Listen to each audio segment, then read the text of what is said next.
Atenção extra, extra, extra, extra. Uma mulher se sente levemente enganada, porém não decepcionada, com um filme completamente aleatório que descobriu na plataforma Netflix. A mulher sou eu. Oi, hoje eu quero falar sobre um filme que está disponível na Netflix, como eu falei, que me deixou levemente intrigada e com a sensação de ter sido enganada, mas não no mau sentido, e o nome desse filme é Reflexões de um Liquidificador, filme nacional do André Klotzel, e ele é um filme muito bom. Eu tava de bobeira em casa num dos últimos dias de 2020 e decidi ligar a TV para assistir algo que não fosse muito pesado em termos de conteúdo e tal. E aí a Netflix me sugeriu, com base na minha lista, esse filme que é de 2010.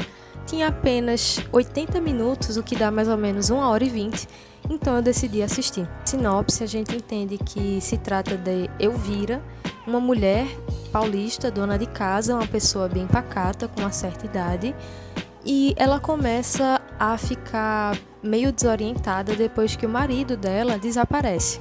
Tanto que o teaser da Netflix é uma das primeiras cenas do filme onde ela está sentada na delegacia, explicando para um delegado, eu acho, que o marido dela sumiu simplesmente, que eles já viviam um casamento de vários anos, super pacato, um casamento ótimo, e que ela estava preocupada e por isso estava comparecendo à delegacia. E por que Reflexões de um Liquidificador? Porque aqui nesse filme, a Dona Elvira tem um melhor amigo, que é o liquidificador. A Dona Elvira é interpretada pela Ana Lúcia Torre. Sim, Ana Lúcia Torre, um cristal nacional que é bem famoso por conta da por conta da TV Globo e de várias novelas que ela já participou. Ela tá nesse filme que a proposta é super leve e é uma comédia, mas ao mesmo tempo ela, em alguns momentos, a obra parece mais um drama, ou pelo menos ela tem a pretensão de ser, de maneira quase proposital.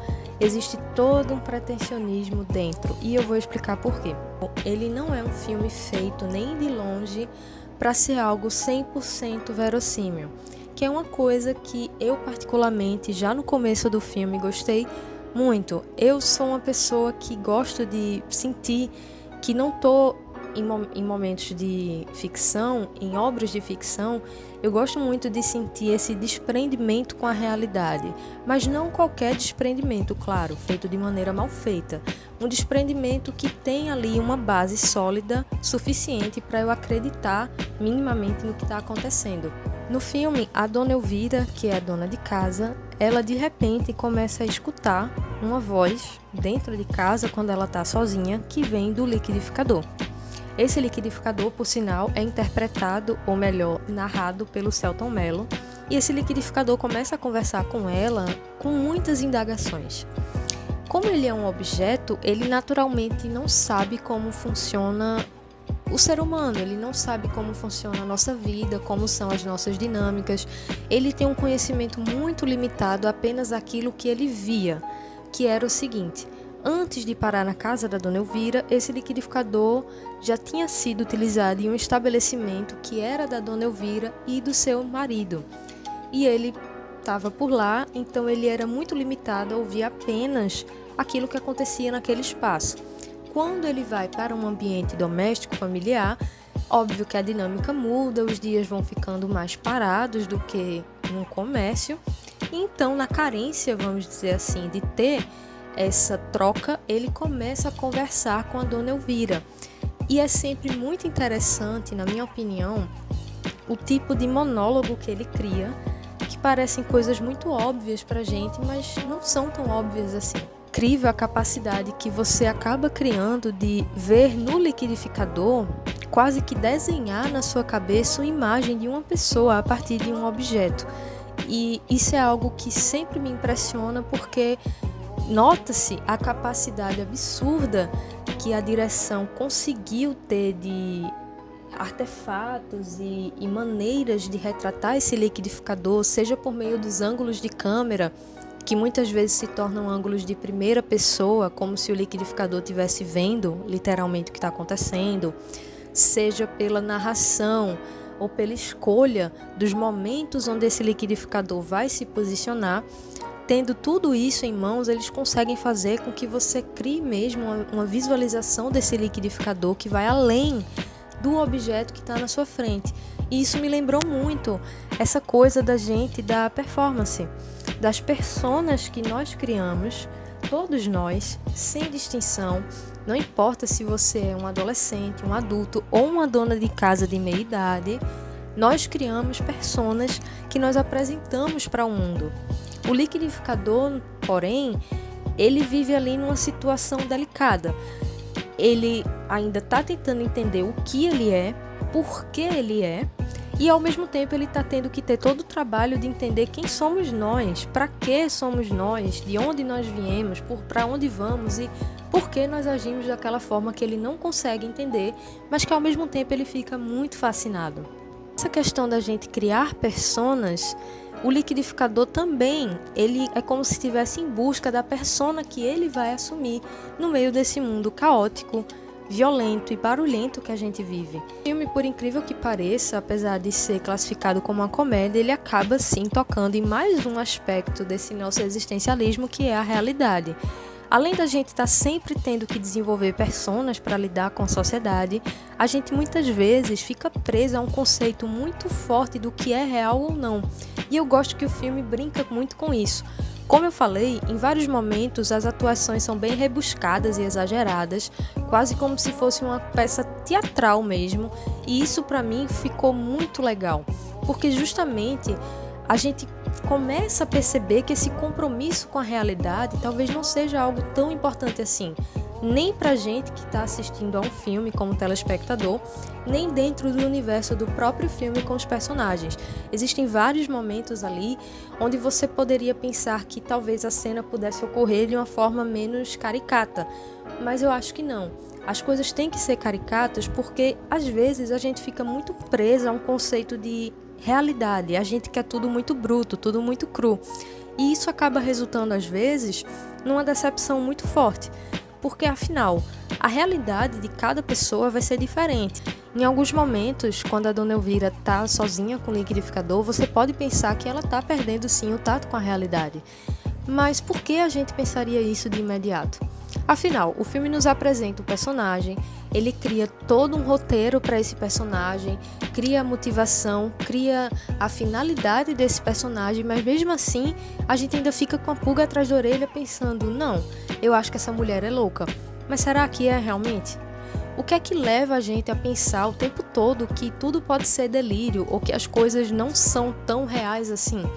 É uma inquietação que eu achei muito interessante no filme e muitas vezes a gente questiona a sanidade da Dona Elvira, mas também o filme abre espaço para que a gente questione a das outras pessoas ao redor da Dona Elvira, apesar de não serem muitas. Existe uma personagem que é interpretada pela Fabiola Nascimento, que ela aparece algumas vezes e ela é uma moça jovem que ela vai às vezes para a casa da Dona Elvira, ela é vizinha da Dona Elvira, e ela vai ajudar a Dona Elvira às vezes, e ela também tem os próprios delírios dela, ela também tem a persona social que ela usa, e eu percebo que talvez seja muito mais fácil não duvidar da sanidade dela do que da de Dona Elvira.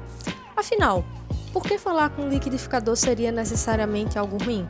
Abraçando essa característica da personagem sem focar muito na questão de é delírio ou não, o filme consegue criar pra gente uma aura muito agradável, engraçada, por muitas vezes engraçada, e extremamente cômica, mas não cômica no sentido de você vai ficar rindo, alocada, não é isso.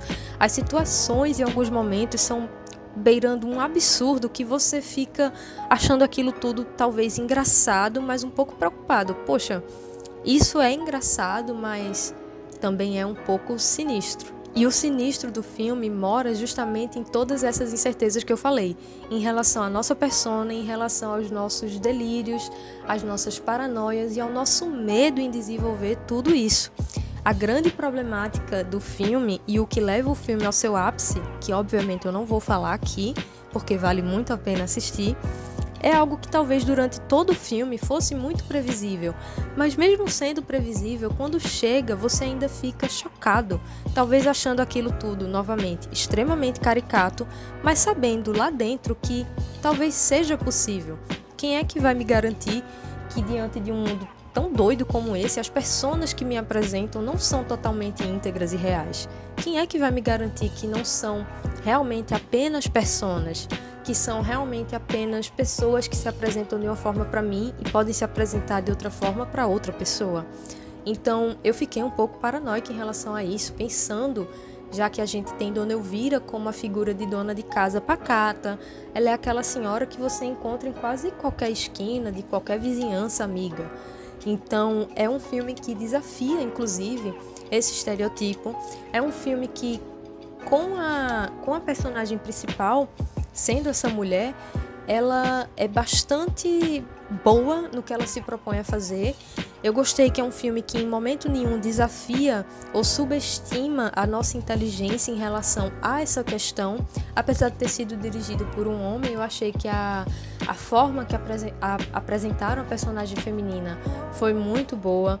É uma forma completamente verossímil, apesar do filme não ser necessariamente.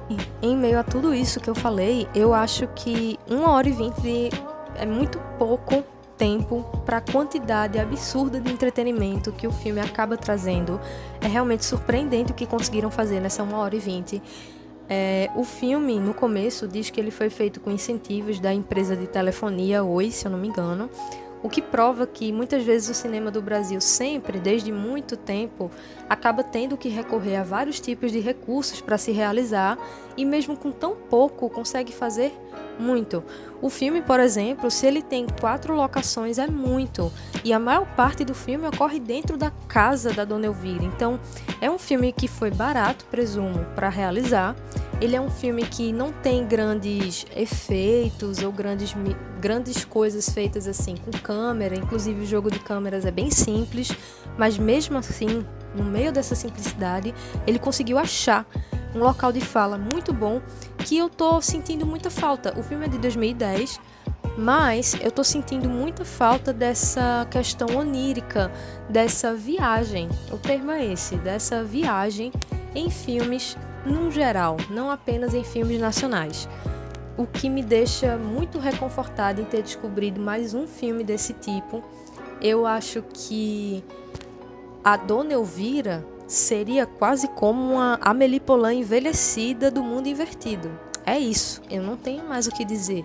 Se isso não for suficiente para te convencer a assistir o filme, que inclusive tem uma trilha bem interessante, trilha sonora, e uma fotografia que dentro das limitações surpreende muito, é uma surpresa boa. Espero que você se surpreenda também.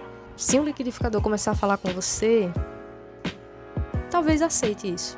Talvez faça parte da nossa vida em algum momento conversar com um liquidificador.